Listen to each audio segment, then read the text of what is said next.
Hello, my friend. The world of magic, filled with legends and ancient tales, is opening its gates once again. Tonight, in the Gryffindor dormitory by the crackling fireplace, I will share another story with my friends. Join us, for the magic is about to come alive. It was a week before the autumn term at Hogwarts School of Witchcraft and Wizardry, and the castle stood quiet, wrapped in twilight. The enchanted windows glowed dimly, and a soft mist curled around the turrets and towers. Inside the great hall, the long tables had been polished to a gleam, waiting for students to return with rustling voices and rustling robes. But on this particular evening, an unusual meeting was taking place behind the closed doors of the headmistress's office. Professor McGonagall sat in her high-backed chair, her face pale, her spectacles tilted ever so slightly. A woolen tartan shawl draped her shoulders, and though she tried to sit upright, she looked ill, grievously so. Madame Pomfrey stood at her side, gently adjusting a steaming goblet of potion. "I'm afraid it's no use, Minerva," Pomfrey said in a hushed voice. "Whatever it is, it's magical in origin. You've been cursed." "Curse?" Professor Flitwick squeaked from the corner. "But who would dare?" Very loudly, McGonagall said hoarsely, "Is what we must discover. But first, we must prepare the school." And so, within hours, owls were sent soaring from the owlery into the night, letters flying to witches and wizards across Britain. The staff had to be replaced, at least for now.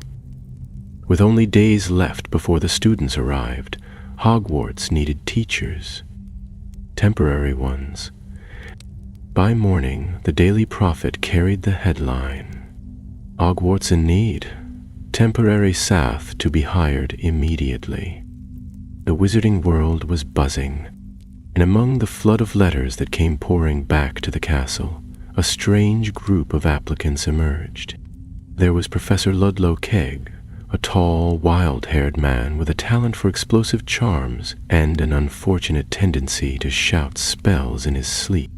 Madame Bristlethwaite, a former divination teacher who insisted she could read the future in puddles of ink, and always carried a singing teacup. Sir Thistlewick the Younger, an old knight turned historian who insisted on teaching history of magic while clad in full armor, clanking through the corridors with gusto. And finally, a quiet man with no known references, calling himself Professor Vantos, a specialist in ancient runes, wrapped in long ink-stained robes and wearing gloves at all times, even indoors. They were hired with little time to question their peculiarities. The castle woke again to life. Students returned by train and thestral-drawn carriages. Laughter echoed in the halls once more. The great hall sparkled under floating candles. The Sorting Hat sang a new, unusually long song. But as the days passed, oddities crept into the rhythm of Hogwarts. The staircases began shifting more often, twisting and turning in ways even the portraits didn't recognize. A flock of enchanted ravens began nesting in the astronomy tower, cawing riddles at passing students. And one night, all the suits of armor began performing a silent march down the corridors, without instruction or explanation. Just Hogwarts being Hogwarts, some muttered, but others weren't so sure. In the middle of this mounting strangeness, a guest arrived at the castle, one who brought a touch of calm and familiarity. Harry Potter, now 20 years old and a rising auror, stepped through the gates with a modest pack slung over one shoulder. He had been invited by Professor McGonagall, before her mysterious illness, to give a special defense lecture to the 6th years. He hadn't expected to find the headmistress bedridden or the castle in such a state of confusion. After speaking briefly with the remaining permanent staff, Flitwick, Hagrid, and Sprout, Harry sensed something wasn't right. "It feels off," he said to Hagrid as they walked down by the pumpkin patch one afternoon, "like the castle's holding its breath." "Aye," Hagrid rumbled. "And the forest, too. The creature's been restless, spooked, like something's moving where it shouldn't." Harry frowned. "Has anyone been in the Forbidden Forest lately?" "Not without good reason," Hagrid replied. "But I've seen tracks. Someone's wandering in there. Someone who don't belong." It was during his first defense class that Harry met Elspeth Wren, a clever, quietly observant fifth-year Ravenclaw. Unlike most students who watched Harry with awe and whispered behind their hands, Elspeth watched him with a kind of thoughtful curiosity. She asked difficult questions, challenged his explanations, and after class stayed behind. "Professor Potter," she said formally, her robes immaculate, her dark hair tied in a neat plait, "may I ask you something?" Harry, amused at the title, nodded. "Of course. These strange things happening around the castle. Do you think they're connected?" He blinked. "Connected how?" "New teachers, unusual events, and Professor McGonagall's illness." She hesitated. "It's a pattern. Someone's behind it." Harry studied her for a moment. "And what do you think thereafter?" "I don't know yet," she said softly, "but I want to help find out." That night, a storm rolled over the castle. Lightning flashed across the lake, and in the shadowed corridors of the third floor, a torch flickered and went out. A hooded figure crept past the silent suits of armor, moving with the silence of a shadow. In their gloved hand was a black quill, and a map marked with ink so old it shimmered faintly blue in the dark. They paused at a certain door, whispered something inaudible, and stepped inside. The stone clicked behind them. The wall sealed itself once more, and Hogwarts, ever watchful, groaned softly in its sleep. The morning after the storm dawned gray and chill. Mist curled over the castle grounds, rising from the lake in ghostly tendrils. Inside the great hall, students huddled around bowls of porridge and buttered crumpets, their voices low and uncertain. Word was spreading. Another incident had occurred. This time it was the greenhouses. Professor Sprout arrived at breakfast with her hair smoking slightly, her robe singed at the cuffs, and a string of shrieking fanged geraniums trailing behind her. "Someone," she muttered darkly, brushing soot from her sleeves, "has been meddling with the dragon dung fertilizer. It exploded before I so much as touched it." Several first-years stared at her in horror. Sprout merely sighed and sat down at the Hufflepuff table, still muttering to herself about sabotage and ill-behaved seedlings. Harry, who had risen early, joined her moments later. He had a stack of parchment under one arm, notes taken from his first classes, and an expression of deep unease. He'd already spoken to Hagrid, to Flitwick, even to Madame Pomfrey. None of them could make sense of the strange events, though each quietly admitted something didn't feel right. After breakfast, Harry made his way to the library. It was still as grand and solemn as he remembered, its vast shelves stretching up into shadow. The scent of parchment and wax polish hung in the air. Madame Pince, ever vigilant, shot him a piercing glance before returning to dusting a row of grim-looking spellbooks with a cloth enchanted to flutter between the covers. Harry scanned the tables until he spotted Elspeth Wren already deep in a pile of tomes, ink staining the tips of her fingers, her wand tucked behind one ear. He approached quietly. "Find anything?" She looked up and smiled faintly. "Possibly." With a swift movement, she turned a book toward him. "I started with the castle's defenses. Magical wards, enchantments, protective spells. It's all here. Most of them are ancient, layered by the founders themselves. But there's something strange in the records for the 3rd floor." Harry leaned over, reading the entry she pointed to, his brow furrowed. "The corridor of whispering stone?" He read aloud. "That wasn't there before." "It was," Elspeth said, tapping the page. "But the name was different until 20 years ago. Then it changed. Officially, it's supposed to be sealed. But if you look at this..." She flipped another book open. This one older, the ink faded with age. "Here," she said, "this passage speaks of a hidden chamber. Something built before the Chamber of Secrets.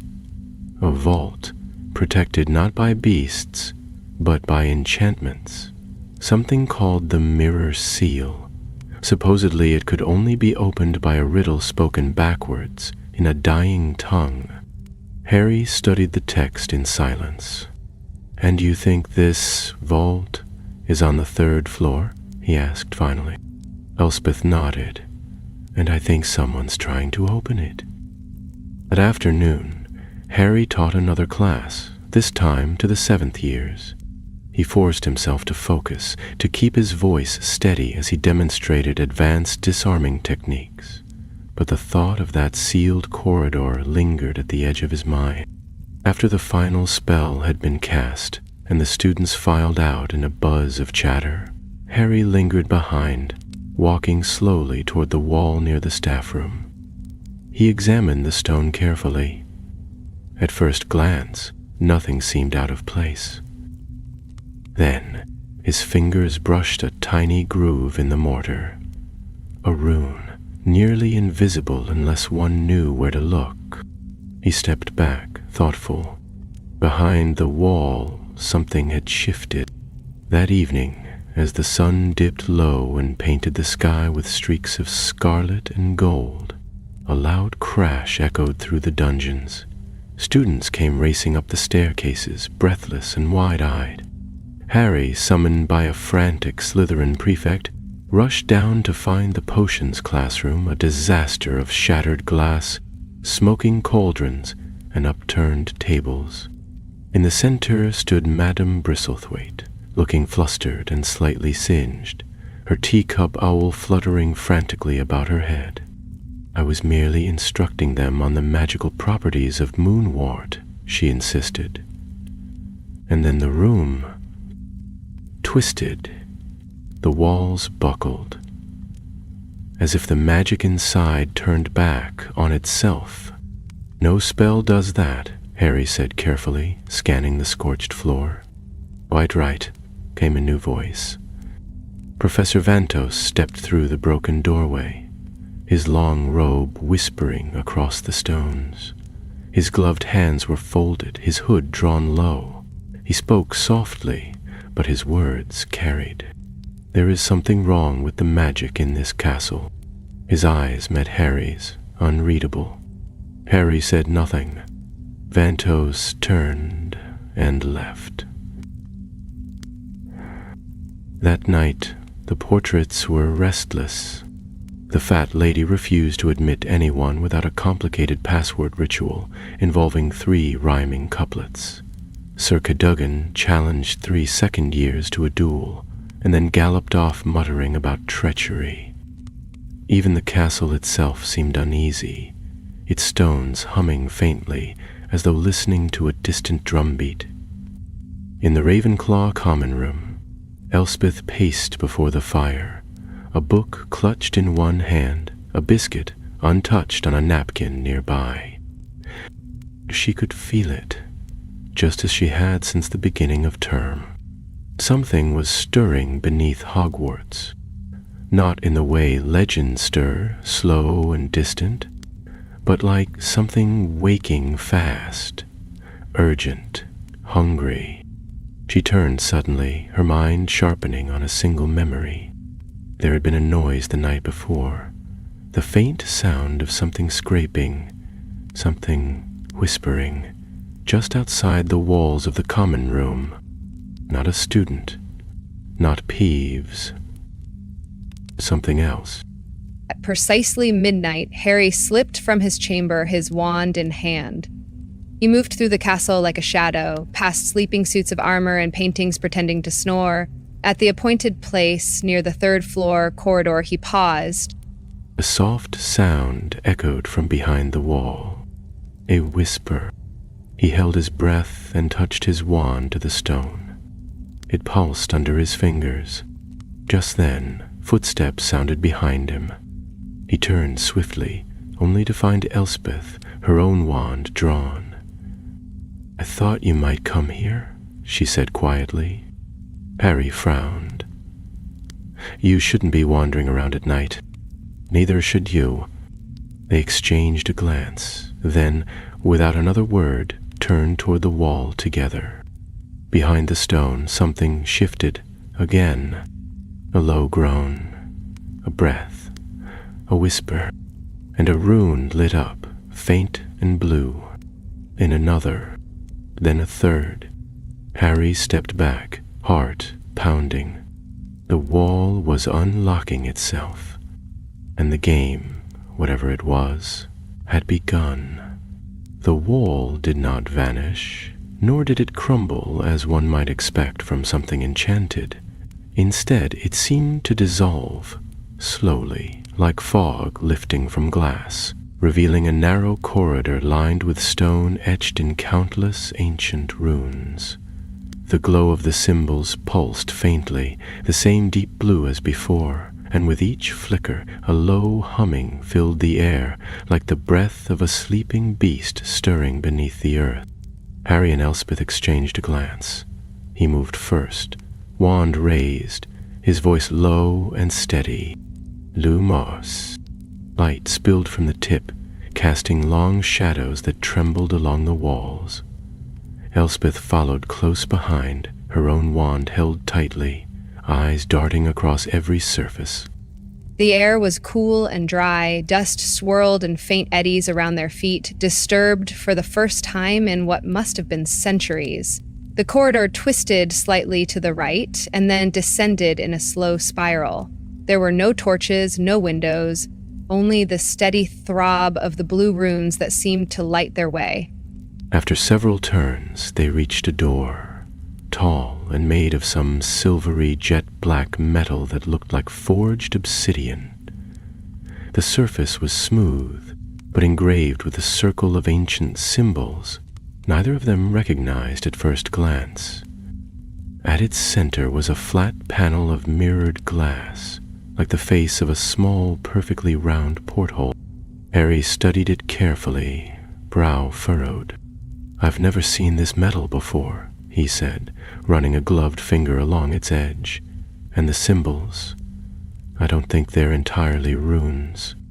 Elspeth had already pulled a slim book from her satchel and was flipping through the pages with sharp, practiced movements.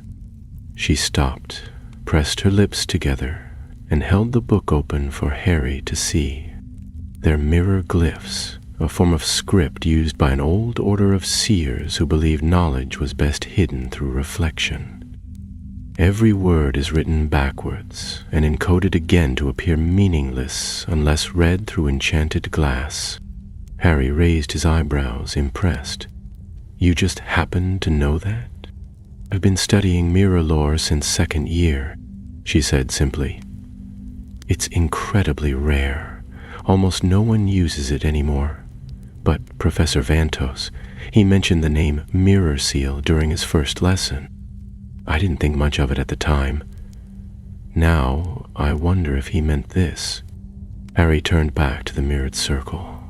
For a moment, his own reflection stared back at him. Then it shifted. The image blurred and warped, and instead of his own face, another appeared, hooded and dark, lips moving silently behind the glass. "Elspeth," he said sharply, "it's showing something." She stepped closer, peering into the mirror. The figure's face remained obscured, but its voice became clear, whispered but unmistakable. "Speak the name of the lost forest in the tongue of first speech, or be turned away." Harry blinked. "The tongue of first speech? Old magic," Elspeth murmured. "The oldest language known to wizard kind, barely used in the last 1,000 years. I've only seen fragments of it, and the lost forest." She nodded slowly, thoughtful. "There are legends of a forest that vanished in the time before Hogwarts was built. Some say it sank into the earth, others that it was hidden by the founders. Its name survives only in a few scattered texts." Harry paced once, then twice, then stopped short. "I think I've heard of it," he said, "in a story Hagrid told me years ago. The Forest of Elendor." "That's Elvish," Elspeth said, eyes lighting up. "But the first tongue... Wait." She pulled out a parchment, scribbled something, then tapped her wand to it. The letters shimmered and rearranged themselves. "Elarendor becomes Elarenth Daur in the old tongue," she whispered. "I think that's the name we need." Harry turned to the mirror and spoke the words carefully. "Ael Arinth Dior." The mirrored circle flared with sudden light, and the runes surrounding it turned gold. There was a soft hiss, then a click, and the obsidian door began to sink into the floor, vanishing like mist touched by sun. Beyond was a chamber. It was round and hollow, lined with crystal that shimmered in the light of their wands. At its center stood a plinth, and upon it a small object cloaked in black velvet. Around the edges of the room more runes glowed faintly, forming protective circles that had not been disturbed in centuries. They stepped cautiously inside. Harry moved first, approaching the plinth. As he reached out to lift the velvet cloth, a sudden gust of wind whipped through the chamber, though there were no windows or doors. The flames on their wand tips flickered and dimmed. A voice rang out, not from the walls or the mirror, but from within the air itself. "You are not the first to seek the veil fragment," it intoned, "and you will not be the last." Elspeth gasped. "The veil fragment? You mean like the..." Harry raised a hand. "Wait, let's see." He removed the cloth. Beneath it lay a shard of translucent crystal, pulsing faintly with light. It shimmered as if filled with mist. Something about it made Harry's scar prickle faintly, though the curse it once bore had long been gone. "Elspeth," he said softly, "we need to take this to the headmistress." But before she could answer, a deafening crack filled the air. The corridor behind them lit up with a flash of red. In a curse, someone had followed them. Harry turned just in time to block a second spell, his shield charm slamming into place as the attacker stepped into view. It was Professor Vantos, but not as he had appeared before. His hood had fallen back, revealing a face sharp with fury, eyes blazing not with magic, but madness. His gloves were gone now, and the skin beneath shimmered strangely, as if not wholly human. "You were not meant to find this," Vantos hissed. "It was not for you." Harry stepped forward, wand at the ready. "Who are you really?" Vantos sneered. "A seeker of doors, a breaker of seals. And soon, the one who holds the power to open what lies beyond the veil." With a cry, he flung a spell that shattered part of the crystal wall behind him. Harry fired back.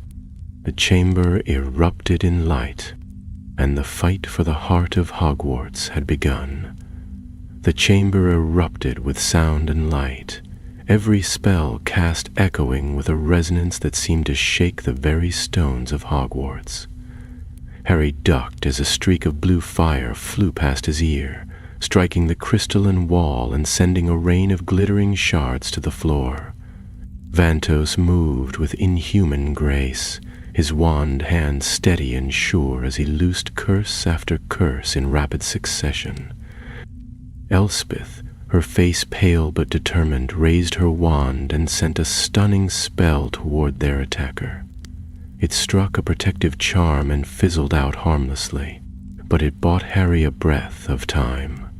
He lunged sideways, rolled behind the plinth, and shouted, "Expelliarmus!" The spell caught Vantos at the edge of his shield, jolting him back a step but not disarming him. His eyes gleamed with fury, and he raised his wand once more. "You cannot win," he said coldly, his voice filled with something ancient and cruel. "You do not understand what you've found. That shard is older than Hogwarts, older than the Founders.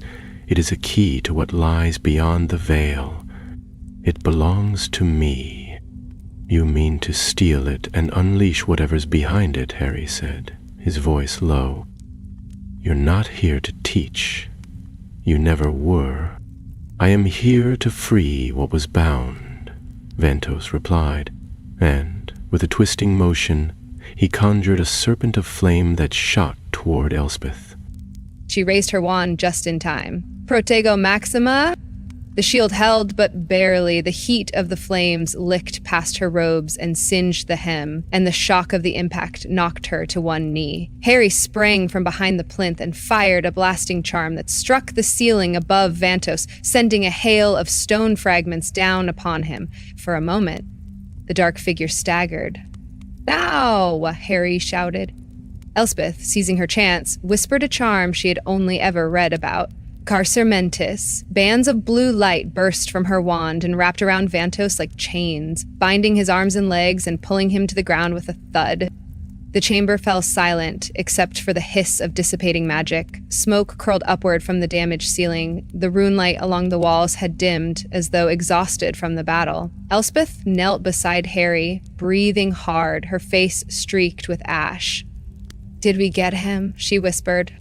Harry didn't answer immediately. He stepped forward slowly, wand raised, eyes fixed on the figure lying at the center of the chamber. Vantos did not move. The chains still shimmered faintly, the magic woven deep and ancient, borrowed from protective spells etched into the walls of Ravenclaw Tower itself. Harry bent down, carefully rolling the figure onto his back. Vantos's hood had fallen entirely now, revealing features that were not entirely human. His eyes, once dark and intelligent, were now silvery white and flickering like candlelight. Beneath the gloves he had always worn, his hands were long, too long, the skin stretched and patterned with faint lines that looked like cracks in stone. "He's not just a dark wizard," Harry murmured. "He's something else." Followed hard, still clutching her wand. "Then what do we do with him?" Harry looked back toward the plinth. The shard of crystal still rested there, faintly pulsing with light, undisturbed in the chaos. For a moment he stared at it, and a memory rose unbidden from the depths of his mind. A swirling veil, voices whispering in the void beyond, a terrible silence where Sirius had vanished. "This fragment, it's connected to the veil in the Department of Mysteries," he said slowly. "It's a piece of it. Or maybe part of whatever holds it closed. If Vantos had taken it," Elspeth nodded, her voice quiet, "he might have opened the barrier between life and death." Harry took a breath and stood. "We'll bring him to the headmistress. Then we secure the shard. Lock it away again. This place, it was built to protect something dangerous, and that hasn't changed."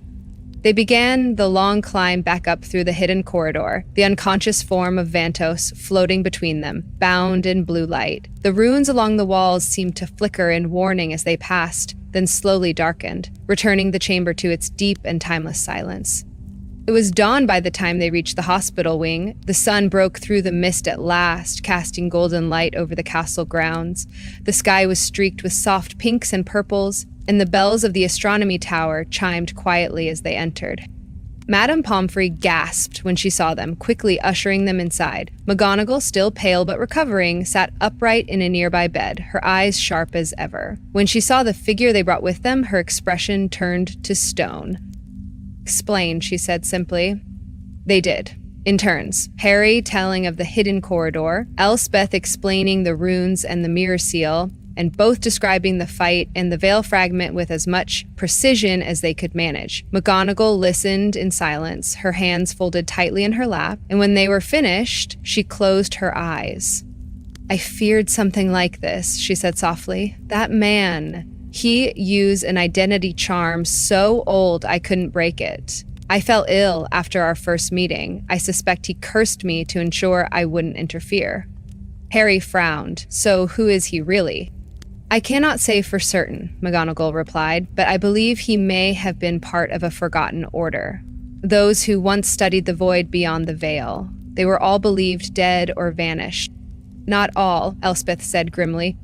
McGonagall looked to the crystal shard now sealed in a lead-lined box at her bedside. "We must ensure this does not fall into the wrong hands again, and the chamber, seal it. Erase all traces, the fewer who know of it the better." Harry nodded. "I'll speak to the Auror office. They'll send someone to help guard it." "And, Miss Wren," McGonagall added, turning to Elspeth with a sharp but approving gaze, "you have acted with courage and extraordinary intelligence. I dare say you've saved many lives." Elspeth flushed, then straightened. "I only did what had to be done, Professor." McGonagall gave a thin smile, a true Ravenclaw answer. The next day, the castle returned to a kind of calm.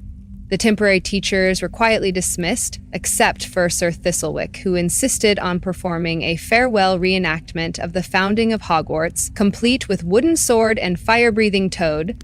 The Great Hall once again rang with laughter, and students returned to their lessons, unaware of how near disaster had crept. As for Harry, he departed the castle by broom, the wind tugging gently at his cloak as he soared over the lake. He glanced back once, his eyes resting on the towers and turrets rising from the mist, and smiled. Hogwarts, ever ancient, ever mysterious, had endured once more. And somewhere deep below, behind a wall of runes and silence, the veil fragment slept once again in darkness. 2 days passed, and with them, the last whispers of unrest seemed to fade from the halls of Hogwarts. The enchanted staircases resumed their usual mischief, shifting only when least convenient, but never in the wild and unnatural patterns seen the week before. Peeves returned to his normal brand of chaos, dunking ink bottles from above, humming rude songs and tossing chalk at unsuspecting first years. Yet even he seemed somewhat subdued, as though he too sensed that something had stirred in the deeper bones of the castle and gone back to sleep. For most students, the new week began without mention of the vanished corridor, the mysterious substitute, or the sealed chamber beneath the school. Those events, carefully omitted from breakfast chatter and morning notices, faded into rumors and half-forgotten dreams. Yet for Harry and Elspeth, their memories of what had passed were etched sharply, like words carved into stone. Professor McGonagall, though still recovering her strength, had resumed her role with characteristic resolve. She walked the corridors once more, her tartan robes trailing behind her like a banner, her stern gaze sweeping the students into order with a mere glance. No one dared ask what had truly ailed her, and she gave no public explanation. To the students, she had simply returned, and Hogwarts had righted itself. Elspeth, however, found that returning to normal lessons was not as simple as it seemed. Her mind wandered during transfiguration, her hand pausing mid-quill stroke during charms. In defense against the dark arts, she caught herself watching the door more often than the blackboard, half expecting Vantos, or whatever he had truly been. to come sweeping through it again. It was not fear that unsettled her. It was something deeper. The knowledge that such a presence had walked openly among them, that such power had hidden behind polite lessons and quiet footsteps, left a lasting unease. One afternoon, as rain pattered softly against the tall windows of the library, she sat curled in a window seat with a thin volume of magical history in her lap. The book, worn and yellowed, contained fragments of lore on magical relics lost to time. Her fingers turned the pages slowly, her eyes scanning each line for mention of the veil fragment or anything resembling it. She paused on a passage that spoke of the 7 broken seals, ancient magical protections placed by unknown hands to guard against what lies between silence and sleep. The language was vague, almost poetic, and the source uncertain, yet something about the phrasing made her heart beat faster. She marked the page and rose, her mind already racing. That evening, as the last of the dinner dishes vanished from the tables in the great hall, Elspeth made her way to the staff table, where Professor Flitwick sat finishing a cup of tea. He looked up as she approached, his eyes twinkling behind his spectacles. "Miss Wren," he said brightly, "come to discuss charms theory, or perhaps request extra credit?" He chuckled, though he tilted his head in that way he often did when sensing a more serious purpose. "I wanted to ask you something," she said, voice low but steady, "about magical relics tied to the veil." The sparkle in his eyes dimmed slightly. He placed his teacup carefully on its saucer. "That," he said in a more measured tone, "is a subject most wizards avoid, even in theory, but I believe, given recent events, you may have good reason to inquire." Elspeth nodded. "I found a reference in an old book. It mentioned 7 broken seals. Do you know anything about that?" Flitwick frowned and stroked his chin. "I recall such a phrase appearing in the writings of Aldegest the Obscured. Not much is known, except that he believed magic had boundaries, walls holding back forces best left untouched. According to him, these seals were placed long ago by wandless magic, old and wild. Some claim they were metaphor, not fact." "And do you think one of them was here at Hogwarts?" she asked quietly. The professor hesitated before answering. "Perhaps. The castle is older than its stones. Magic runs through it like water through rock. I would not be surprised if something was built here to contain more than just students and secrets." He tapped the table once, as though calling the thought to a close, then offered her a rare, grave smile. "You've a curious mind, Miss Wren, but take care where it leads you. Some paths are lit for a reason, others are dark because they were meant to stay that way." She thanked him and left, the words lingering in her mind like fog over the lake. Far from the castle, across moors soaked with mist and forests dark with age, a different figure walked through the ruins of a once hidden place. The stone walls had cracked under magical strain, the ceiling half collapsed, ash still clung to the floor, and runes flickered faintly, their magic fading. But the plinth was empty, and the man who stood there, cloaked in gray with his hood drawn up, surveyed the scene with cold eyes. In his gloved hand he held a mirror, small, circular, and dark as shadow. It reflected nothing, not his face, not the room. He knelt where the shard had once rested and placed a hand upon the stone. He took it, he said softly. The girl, a second figure emerged from the darkness, tall, wrapped in robes the color of old parchment, face hidden behind a veil of transparent silk. "Then the first has awakened," the figure said.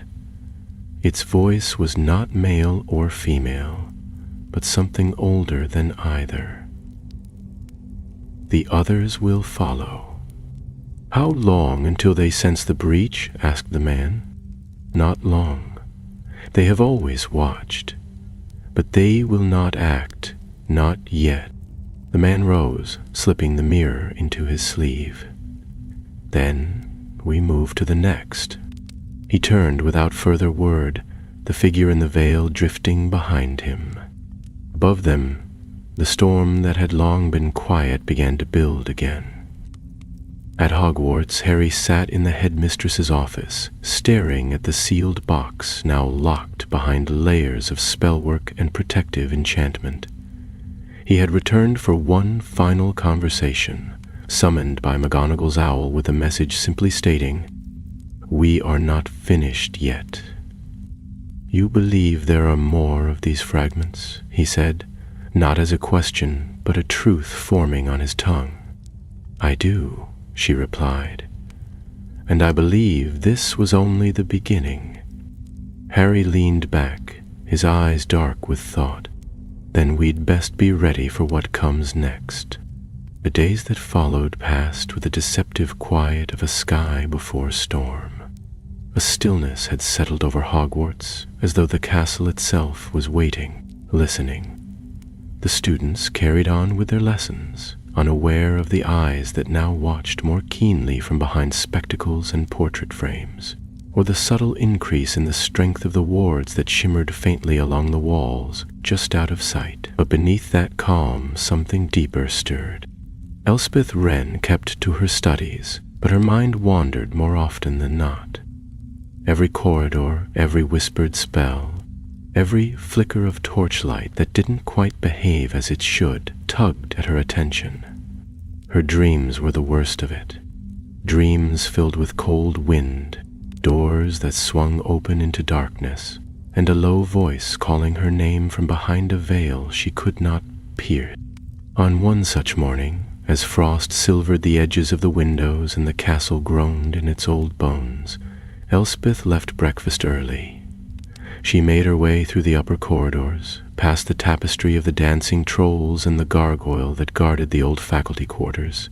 Her feet knew the way, even if her mind did not, and she found herself once more at the door of the library, drawn as if by instinct. The library was nearly empty, the hour too early for most students. Sunlight slanted in narrow beams through the high windows, catching the drifting dust in golden haze. She moved quietly to the restricted section, where Madame Pince had reluctantly granted her a special pass after an endorsement from Professor Flitwick. Even so, the librarian hovered like a vulture nearby, watching every step with narrowed eyes.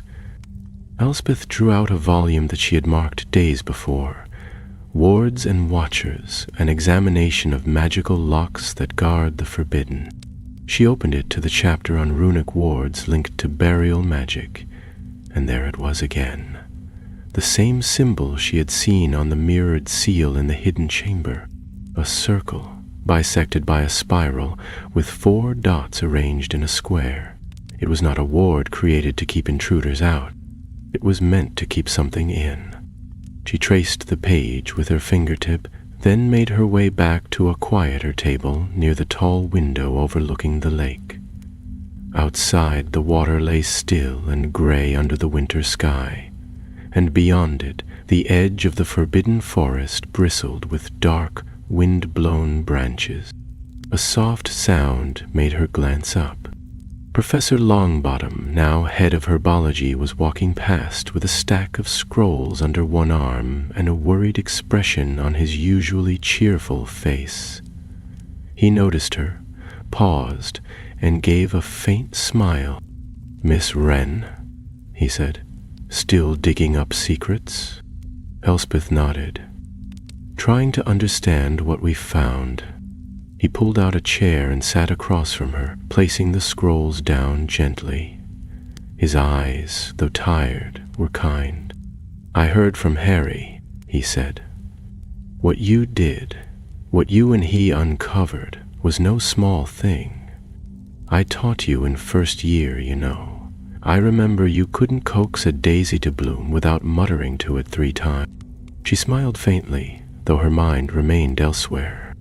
Professor, she said slowly, have you ever heard of something called the Sealed Path?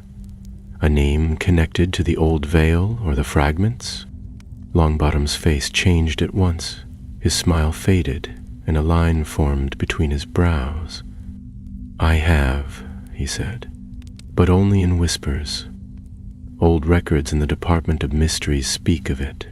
A kind of magical route, hidden, fragmented, scattered across places where death and time touched magic too deeply. There were warnings never to seek it, that doing so would lead you not to knowledge, but to endings. She swallowed. And you believe those places still exist? He didn't answer for a long time.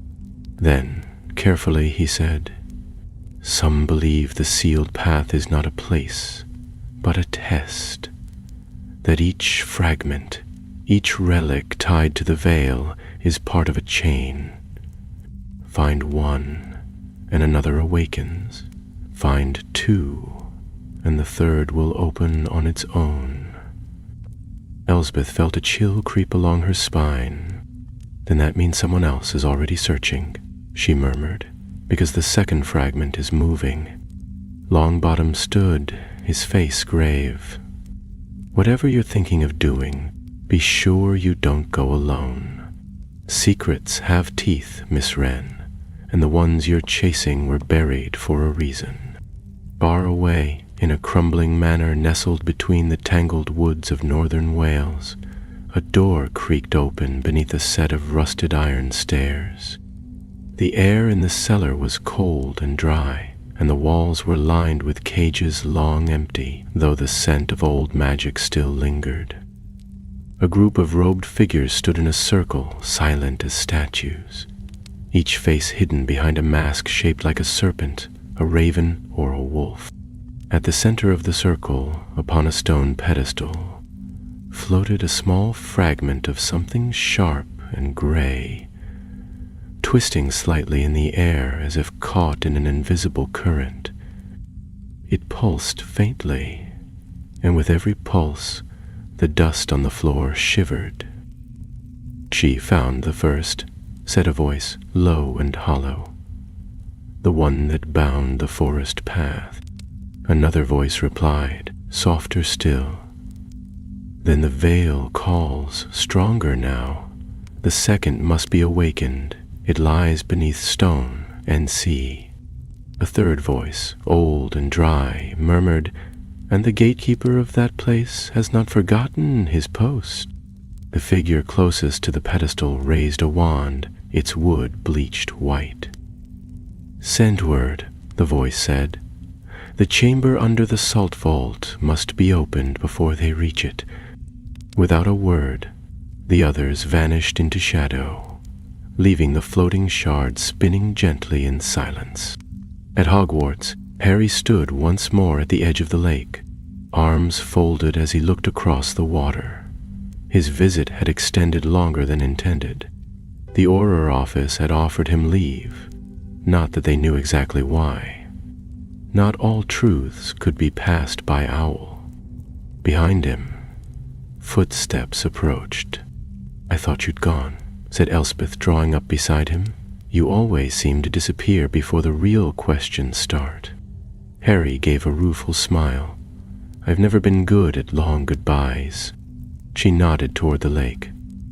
Do you think it's over? No, he said quietly, but I think we've bought ourselves time. She was silent a moment, then said, I've been dreaming about the shard. Not the one we found, but another. It lies beneath the sea, somewhere ancient. I don't know how I know it, but I do. Harry turned to look at her properly, studying her expression. And we may need to go after it. Together, she asked. He nodded. Always. The journey to the coast was not one that could be made openly. Harry and Elspeth traveled under assumed names, avoiding ministry checkpoints and wizarding settlements wherever possible. A request had been made, quietly and with deliberate care, to the Department of Mysteries for access to sealed sea records from before the First Wizarding War. The response was silence, followed by the sudden disappearance of 2 archivists and a message left on Harry's desk in a script he did not recognize. The path is watched. They traveled by Floo only part of the way, then by Broom, flying low beneath the cloud line, where the hills were silver with morning frost. Their destination lay on the western coast, beyond the last fishing villages and into the barren marshland known as Caer Morna, a place avoided by wizard and muggle alike, where the rocks were black and wet even on sunlit days, and the winds carried voices when there was no one to speak them. The village of Mornock itself had long since vanished, consumed by tides and time. What remained was a scattering of ruined stone houses and the crumbling remnants of a lighthouse long extinguished. As they landed at the edge of the cliff path, Elspeth turned up the collar of her cloak and studied the sea below. "The salt vault lies beneath the bay," she said, her voice barely rising above the wind. "It was once a storage chamber for old magical texts and devices, before it was abandoned and left to the tide. My research suggests it sank when the protective spells around it failed." Harry adjusted his gloves and stepped toward the edge. The sea was gray-green and restless, waves smashing against jagged rocks with the fury of a creature trying to wake. "Do we dive?" he asked. "There's a hidden entryway, warded," she said. "The original seal was broken centuries ago, but the magic that hid the vault still lingers. If I'm right, the entrance is shaped like a shell, marked by 3 spiral carvings. It can only be opened with an alignment charm based on lunar positioning." Harry raised an eyebrow.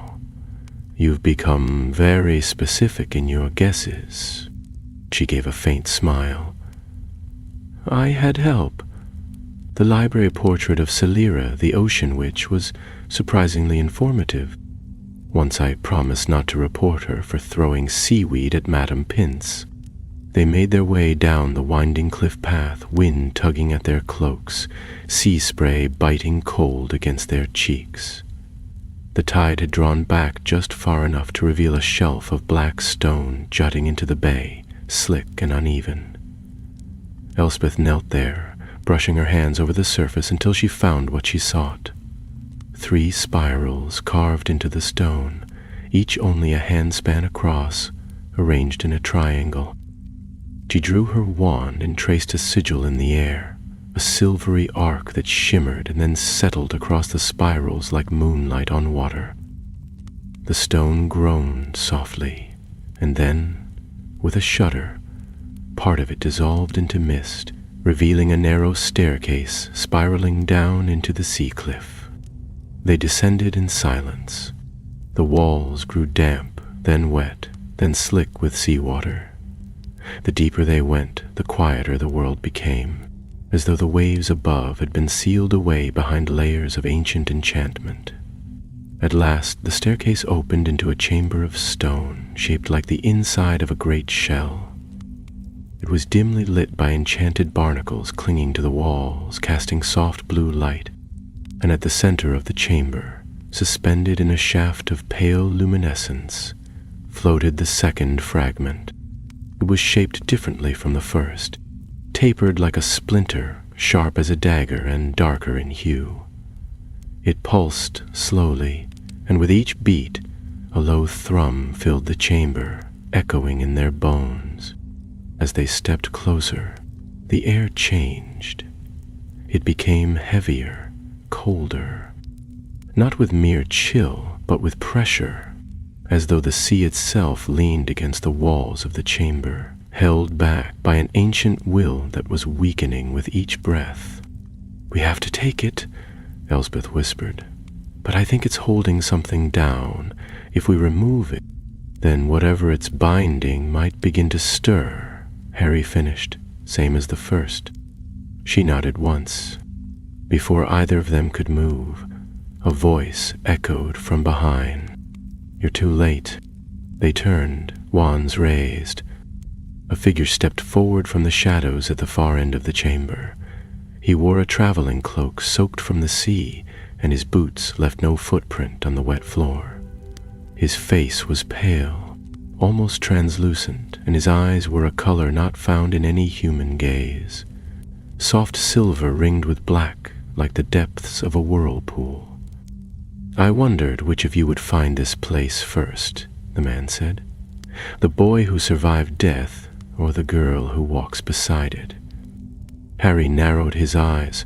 "Who are you?" The man inclined his head. "I am what waits, what follows, a keeper of the path." Elspeth stepped forward. "You were watching the seal." "I was," the man said, "and I would have let it be. But others woke the first fragment, and now the chain is drawn tight. It cannot be unmade, only followed." Harry kept his wand level. "And what happens if we take it?" The man looked at them both, and for a moment something flickered in his expression, not hatred, but sorrow. "Then the seal will break," he said, "and the sleeper will stir." Without another word, he raised his hand and cast. A spell shimmered through the air, a net of violet light that spread like ink in water. Harry countered with a blast of pure force, the spell meeting the net and collapsing in a burst of sparks. Elspeth moved sideways, casting a spell of binding that the man turned aside with a mere flick of his wrist. He was strong, far stronger than Vantos, and his magic bore the weight of centuries. Each spell he cast drew runes in the air that hovered, then vanished with a sound like turning pages. The chamber shuddered. Stone cracked along the edge of the walls, and the water beyond the enchantments roared louder, as though sensing the weakness. "Elspeth," Harry shouted, "get the shard." But, no. She darted forward, weaving through the spells, and reached for the floating fragment. The moment her fingers closed around it, the chamber screamed. It was not a sound in the air, but in the mind. A high, hollow note like the crying of something vast and ancient, waking in the deep. The man staggered, as though struck, and gave a cry of rage. "You've undone the second seal," he shouted. "The path is open." And then, in a shimmer of seawater and shadow, he vanished. The walls of the chamber began to crack. "Time to go," Harry shouted. They raced back up the staircase, the walls groaning as water poured in behind them. Magic sparked along the edges of the corridor, trying to hold back the flood, but the bindings were failing. They emerged onto the cliff path just as the last of the entryway collapsed behind them, vanishing into the boiling sea. The sky above had darkened. Far out on the horizon, a storm was rising, and in her cloak pocket, Elspeth held the second fragment, pulsing like a heartbeat in her hand. The storm chased them inland, sweeping across the cliffs with wind sharp enough to peel bark from trees. Rain lashed the hills in slanting sheets, and the sky boiled with gray fury. Harry and Elspeth moved quickly, cloaks soaked through, mud clinging to their boots, but neither paused until they reached the cover of a hollow beneath a leaning stone, where an old watchtower had long since fallen to ruin. There they conjured a fire, though the damp stone hissed and spat. Elspeth carefully unwrapped the second fragment, laying it upon a folded cloth with the reverence one might grant to something dangerous and sacred. It glimmered in the firelight, darker than the first and somehow heavier, as though the magic trapped within it carried a burden. Harry sat across from her, his wand resting across his knees, eyes fixed on the shard. "It is awake," he said quietly. "I don't know how to explain it, but it knows it's been taken." Elspeth nodded. her fingers trembling as she traced the edge of the cloth. I felt it the moment I touched it, like something pulled back, something deep and cold. They sat in silence for a while, listening to the wind howl through the hills, the fire crackling softly between them. It was not a comfortable silence. There was weight in it and knowledge unspoken, as though both knew they had stepped across a threshold from which there would be no return. Eventually, Elspeth broke the silence. He said the sleeper would stir, that breaking the second seal opened the path. Do you think it's a prophecy, or something older than prophecy? Harry looked at the shard again. I think it's a warning, and I think there's more to it than any of us understand. I've seen what lies beyond the veil. I've heard it. This magic, it doesn't follow the rules we know. It doesn't care for life or death. It just is. Elspeth swallowed, her voice barely above a whisper. Do you think the sleeper is a person? I think it's worse if it's not. When the storm passed and the sun returned, pale and watchful above the sodden fields, they resumed their journey to Hogwarts. This time they traveled with enchantments woven into their robes, concealment charms taught by Flitwick himself, and a binding seal crafted by McGonagall and inscribed into the inner lining of Harry's cloak. They took no chances. The second fragment pulsed faintly as they walked, its rhythm uneven, as though responding to something unseen in the world around them. They arrived at the castle near dusk, the walls glowing amber in the fading light. Owls wheeled overhead, and the scent of warm bread drifted faintly from the kitchens. It was a picture of peace, but Harry knew better. Professor McGonagall received them in her office at once. Her face, still drawn from the strain of a recent illness, tightened further when she saw the fragment. You found it, she said, not as a question but with grim certainty.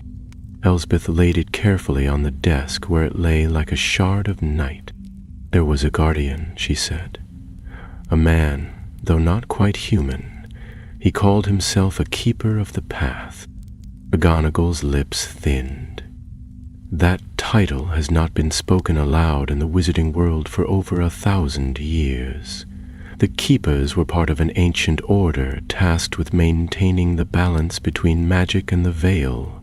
They were not meant to interfere, only observe, and, if necessary, seal.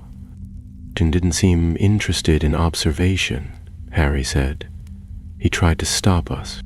Because he knows what happens when the seals break, McGonagall murmured. And now the second has fallen. Ugh. She opened a drawer and removed the lead-lined box that held the first fragment. Carefully, she placed the second beside it. The moment the two shards were within proximity, a vibration passed through the desk. Subtle but undeniable.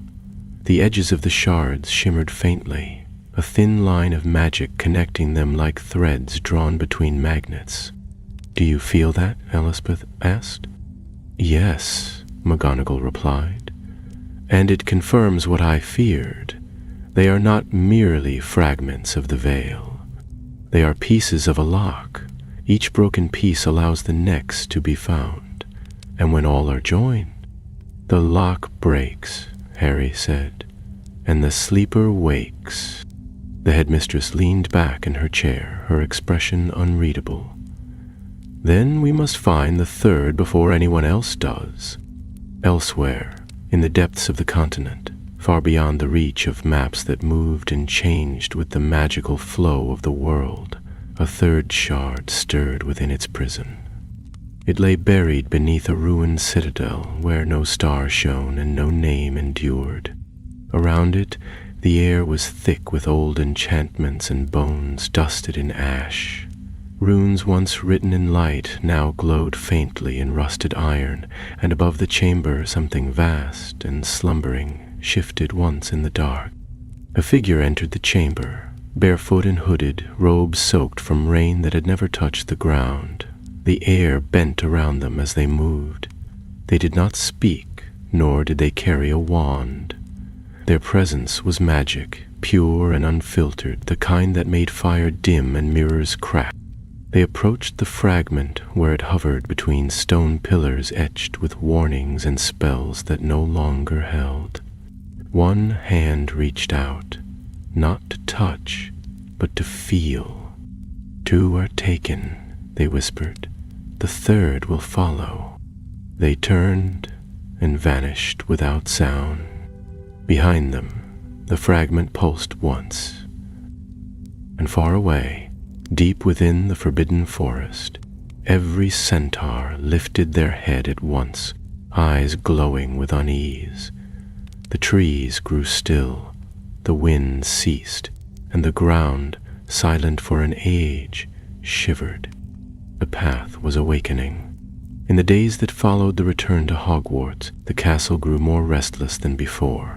It was not the loud, mischievous kind of unrest brought by peeves or overactive third years. It was something subtler, quieter, as though the castle itself had begun to feel the tremors in the magical current. Staircases no longer shifted quite as predictably. The portraits spoke less, watching the corridors with furrowed brows and hushed voices. Even the suits of armor, so often lifeless unless charmed, had taken to turning their heads ever so slightly when students passed, as if listening for something beyond the edge of hearing. Harry noticed the change almost at once. He walked the halls more frequently now, less as a visitor and more as a guardian. The Auror's instincts in him, sharpened by years of quiet vigilance, prickled whenever he passed certain windows, certain corners. It was as though the castle remembered something it had forgotten, or perhaps something it had once hidden and hoped would never return. In the meantime, Elspeth threw herself into research. She had taken up a corner of the library, near the north window where a draught always crept in from the stone mullions, and had covered the table with maps, scrolls, and books bound in cracked leather. Madame Pince had tried, unsuccessfully, to restrict her access to the older tomes, but Professor Flitwick had intervened with a pointed remark about the intelligence of Ravenclaws and the value of youthful curiosity when guided properly. Since then, Elspeth had kept her notes charmed to disappear at a spoken word and appear only when summoned with the right phrase. She had begun to trace the old paths, those hidden trails of magic long since covered by layers of newer spells and forgotten history. There were places in the world where the ancient veins of magic ran close to the surface, where enchantments older than any wandwork still breathed beneath the earth. It was in one of these ancient crossings, according to the most obscure text she had uncovered, that the third fragment lay. She had found its name carved in the margins of a shattered atlas, beneath the Temple of Glass, where light magic was once said to rise from the sea in pillars of mist. The atlas had been written in a script known only to those who studied pre-Founders lore, and it had taken her 3 days to translate the 2 lines that mattered. Beneath the Temple of Glass, where light bends and stars weep, lies the third chain of the sleeper. Harry stood beside her at the table as she read it aloud, his brow furrowed in thought. He had traveled far in his years with the Aurors, but Carpathos had never been a place marked on any ministry registry of magical settlements. "You're certain of this?" he asked, though the shard pulsing in its box near his elbow had already begun to hum more steadily, as though affirming the truth without words. "As certain as we were of the Salt Vault," Elspeth replied. "The magic matches the pattern, and the timing makes sense. The fragments are waking faster now. If we wait too long, someone else will find it." He nodded, then turned toward the window. Outside, the snow had begun to fall in earnest, cloaking the grounds in pale silence. The lake was already beginning to freeze along the edges, and the distant lights of Hogsmeade flickered like stars against the dusk. Somewhere in that stillness he could feel the slow turning of something larger than the world, an ancient wheel creaking back into motion. Professor McGonagall agreed to their departure with great reluctance. She had aged in recent weeks, not in her bearing, which remained sharp as ever, but in the tightness around her eyes and the way she stood slightly longer between thoughts. She handed Harry a sealed scroll bearing the Hogwarts crest and bound with 7 magical seals to be used only in the event of grave need. She said nothing more on the matter, but her eyes lingered on Elspeth as though memorizing her fate. "You are clever, Miss Wren," she said at last, "but cleverness without caution is a dangerous gift. Do not let your mind outrun your wisdom." Elspeth inclined her head. "I'll remember, Professor." And then they were gone. First to London by flue, then by broom to the edge of the Mediterranean, and finally by sea, charmed vessel, across the waves to Carpathos. The journey was not smooth. Storms flared along the route, magical in nature, as though the very elements sought to bar their passage. Once, in the sky above Crete, a winged creature far too large to be natural passed overhead, its shadow long enough to darken the mountains below. They did not stop to see what it was.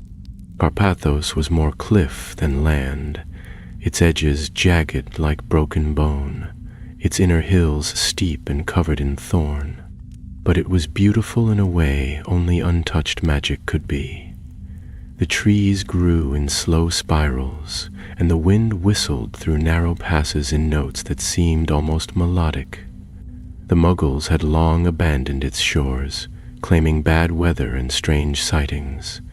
To wizards it had become a place of silence, avoided not out of law, but of instinct. They found the Temple of Glass near the edge of the highest cliff, hidden beneath a canopy of olive trees that bent low to conceal it. From above, it looked like nothing more than a hollow in the rock, but as they descended the narrow path, the ground shimmered beneath their feet, revealing smooth steps of stone carved with light.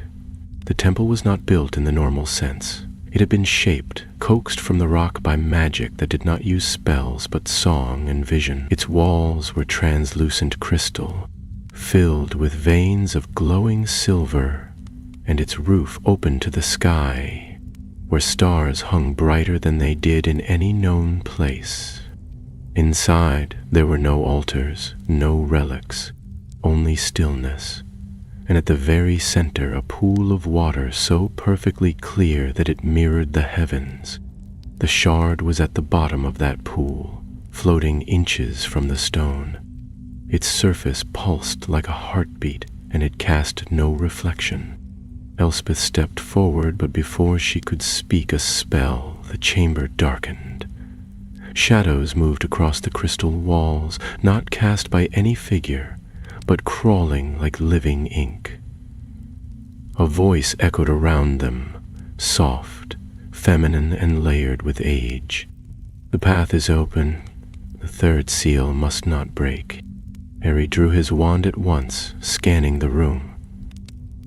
"Who speaks?" No figure appeared, but the voice came again. "This place is not yours to walk. Leave the shard. Leave the chain. Let the sleeper dream." Elspeth raised her chin. "We can't. The others are already broken. If we leave it, someone else will come, and they won't come to guard it." The voice sighed, and with it the pool rippled. "Then take it, child of ink and frost.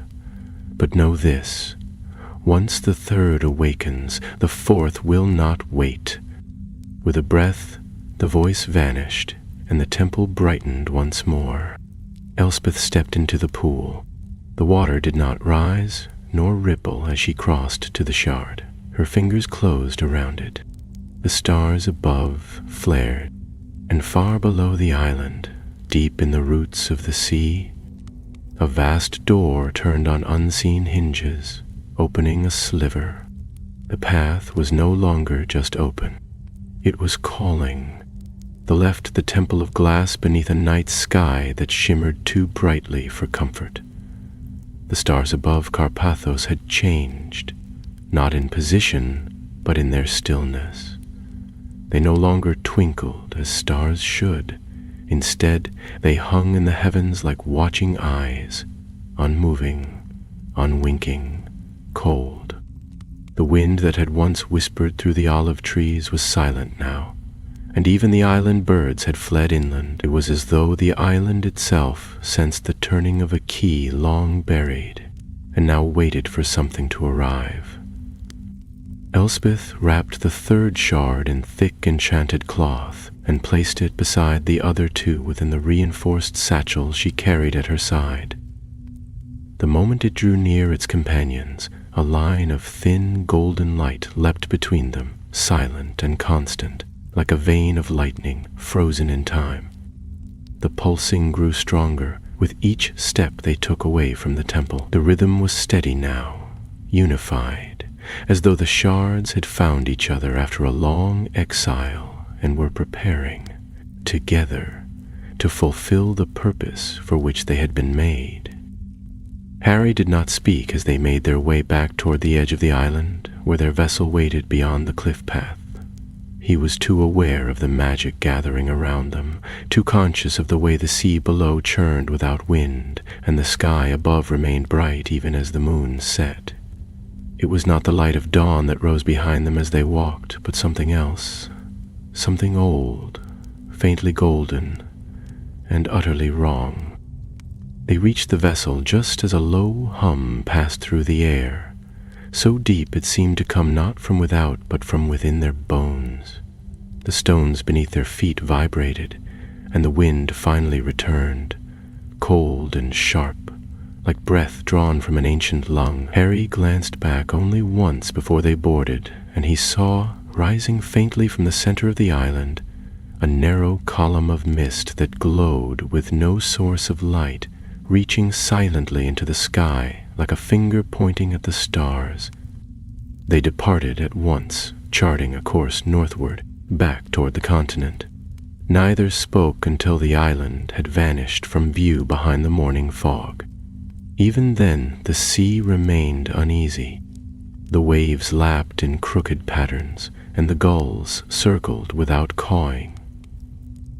It was not until they reached the coast of Italy, and the sky began to look once more like sky, that Elspeth broke the silence.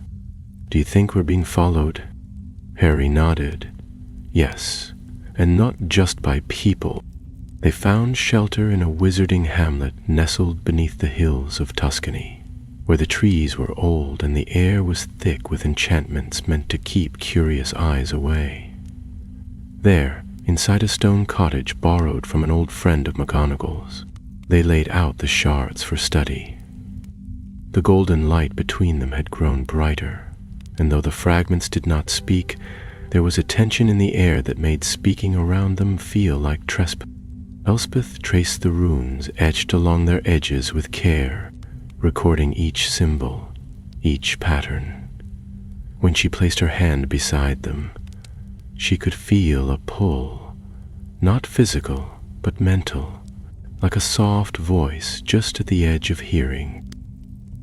It did not call her by name, but it knew she was there. Harry studied the markings and compared them to notes he had taken from the Department of Mysteries years earlier.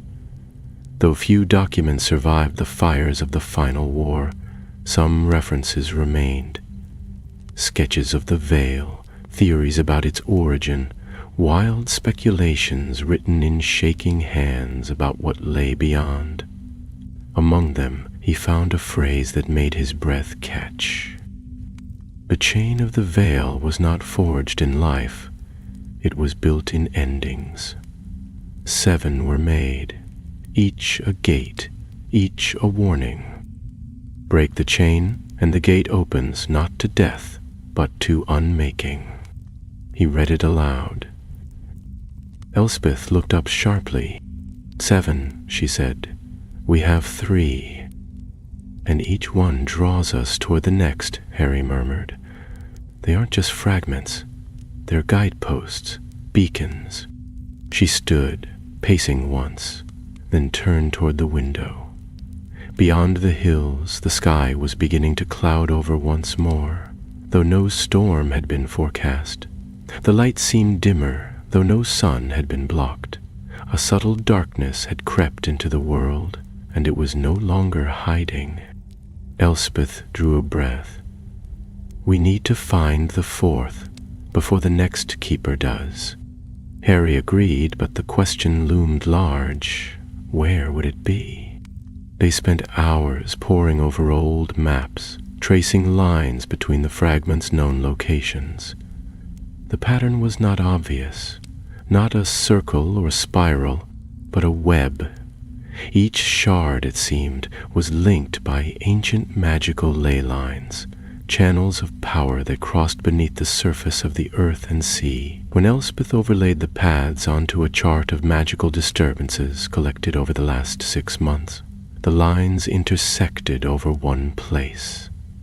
A deep, uninhabited region of northern Norway beyond the fjords, where few dared to travel even by broom. The Midnight Cradle, she whispered. A canyon hidden in perpetual twilight. No sun, no moon, just starlight. The goblins have stories about it. They say it's a place where nothing grows and nothing dies. Harry folded the map. Then, that's where we go. They left the next day, moving through layers of misdirection and travel that left no trace. But as they flew north, a chill greater than mere weather settled around them. The sky grew dim again. The stars, once silent watchers, now seemed closer. The air itself was thinner, as though the world had begun to forget to breathe. And far behind them, beneath the temple of glass, the shadows had begun to stir once more. The voice that had spoken in warning now spoke in mourning. They walk the path, and the gate stirs. The sleeper dreams not of waking, but of silence, and silence comes. They arrived in the far north as winter gripped the land in silence. The forest gave way to stone, the sky to endless dusk. The sun no longer rose above the mountains, and the moon, though it should have waxed and waned, held a fixed place in the sky like a coin caught behind clouded glass. The air was thin, dry, and bitterly cold, biting at their cloaks and fingers as they descended into the winding paths of the Midnight Cradle. The name was no metaphor. This place had not seen true daylight in living memory. Shadows gathered in the hollows of the stones and along the twisted ravines like fog that did not move. No birds sang, no trees creaked. Even the wind, though ever present, made no sound. Elspeth spoke little during the journey, her eyes fixed ahead, her hands gripping her wand so tightly that the knuckles whitened beneath her glove. Harry walked beside her, silent but alert, scanning the cliffs above and the dark paths ahead, with the instinct of someone who had long since learned to listen to what was not said. They followed the map Elspeth had drawn from the intersection of the ley lines, descending into a narrow valley where the earth opened in jagged teeth, and the stars above flickered like lanterns seen through mist. At the center of the vale stood a stone obelisk, worn smooth by time, but still inscribed with runes so old they shimmered with a pale silver sheen. Around it, the ground sloped down into a circular hollow, flat and frozen, but bearing no snow. The ice here was dark as obsidian, and beneath it swirled something too deep to be called water. Elspeth knelt beside the obelisk, brushing snow from the base. Her breath misted in the air, but she barely seemed to feel the cold. "These markings," she said, running her fingers along the stone, "match the ones we saw in the salt vault and under the temple of glass. But here, there's an addition." Harry leaned in, squinting at the runes. "What does it say?" "It's not a name," she murmured. "It's a phrase. When 3 call, the 4th will rise. When 4 rise, the world will listen." He straightened slowly, eyes narrowing. "Then it's already begun." The ice beneath them pulsed, once so softly it could have been imagined, like a heartbeat felt through several layers of stone. But it was enough. Elspeth stood quickly, eyes wide. "Under the ice." Harry drew his wand. "Then we go carefully. There may be another keeper." But no voice came. No figure stepped from the shadows. Instead, the stillness deepened, and the stars above the cradle vanished, swallowed by a darkening sky. A low hum rose from the ground, familiar now, the same that had echoed in the salt vault and beneath the temple, but stronger, layered with something that sounded almost like speech, though no words could be heard. The center of the frozen basin cracked.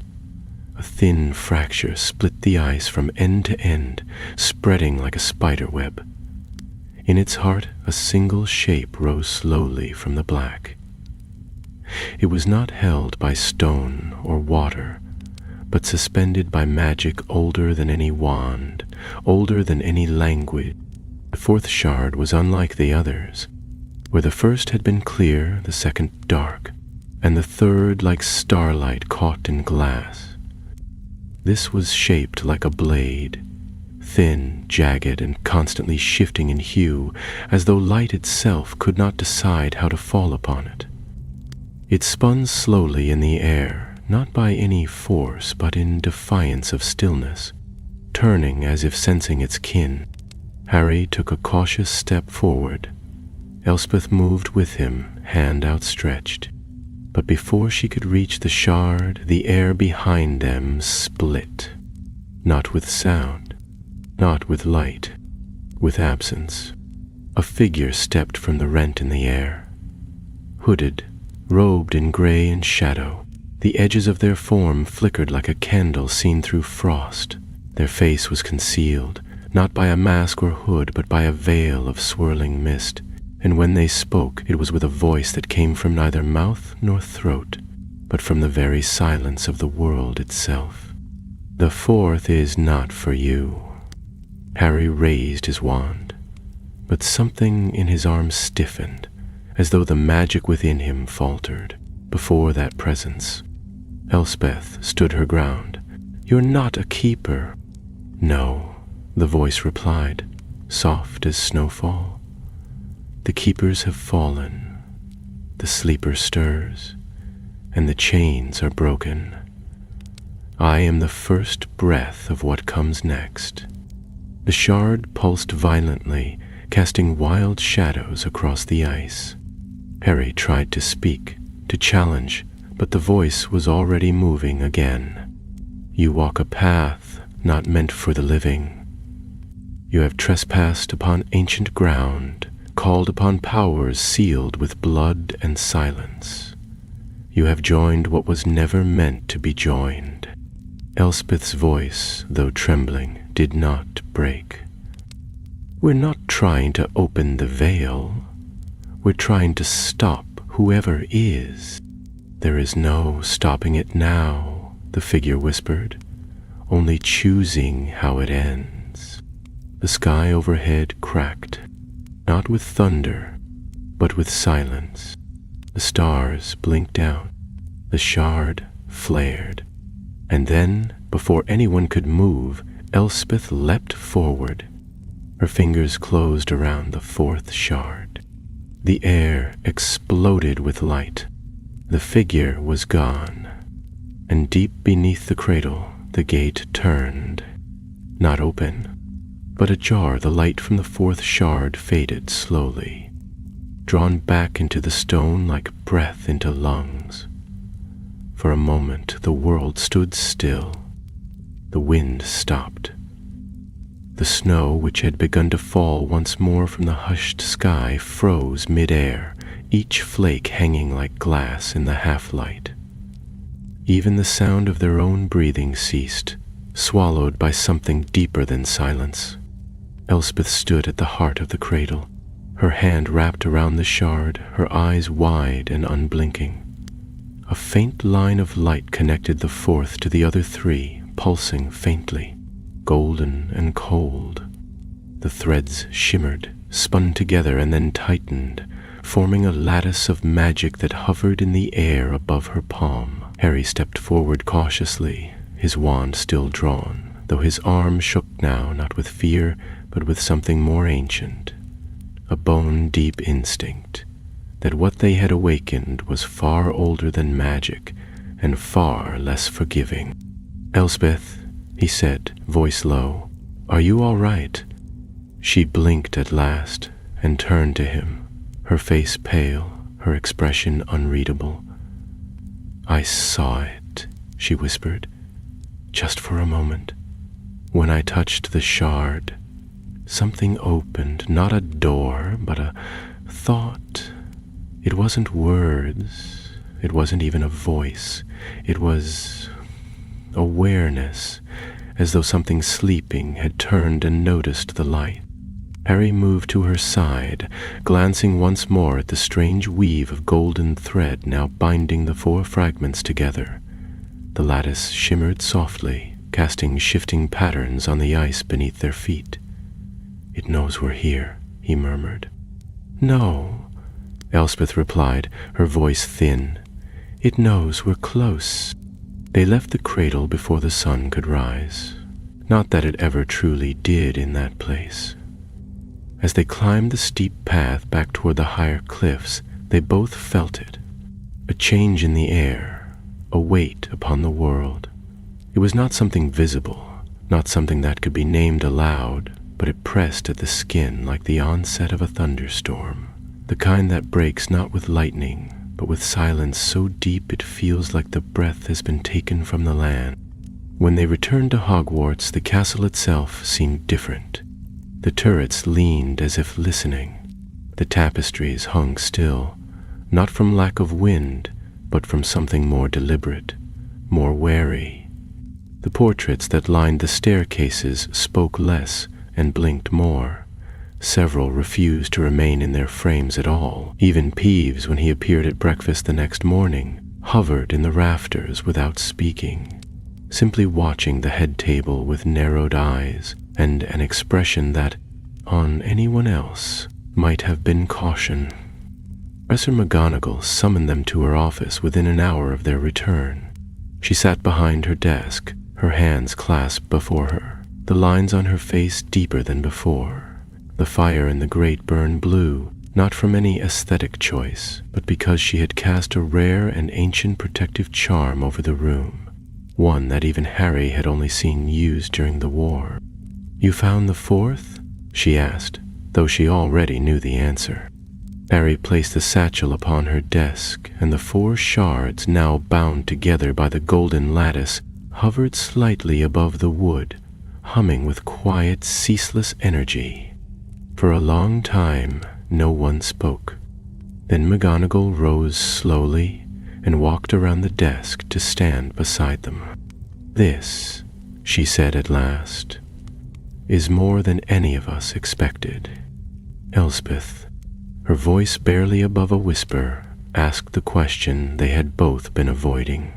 "What happens when we find the fifth?" McGonagall looked at her, not unkindly, but with something like grief in her eyes. "I do not know, and I fear the answer is not ours to decide." Later that night, as snow whispered down over the forbidden forest and the towers of the castle glowed softly against the deepening dark, Harry found himself alone in the old Defense Against the Dark Arts classroom. He had not meant to come there, but his feet had brought him without thinking, and the moment he stepped through the door, memory rushed in to meet him. The desks were arranged just as he remembered, the tall windows fogged by the cold, the chalkboard still bearing a faded inscription in Lupin's careful script. He stood for a time without moving, watching the snow gather in the corners of the panes. Then, slowly, he drew his wand and touched the tip to the air above the teacher's desk. A shimmer appeared. A memory charm, anchored not by incantation, but by place. And from it came a voice, low and familiar, full of a weariness that did not weaken, but deepened.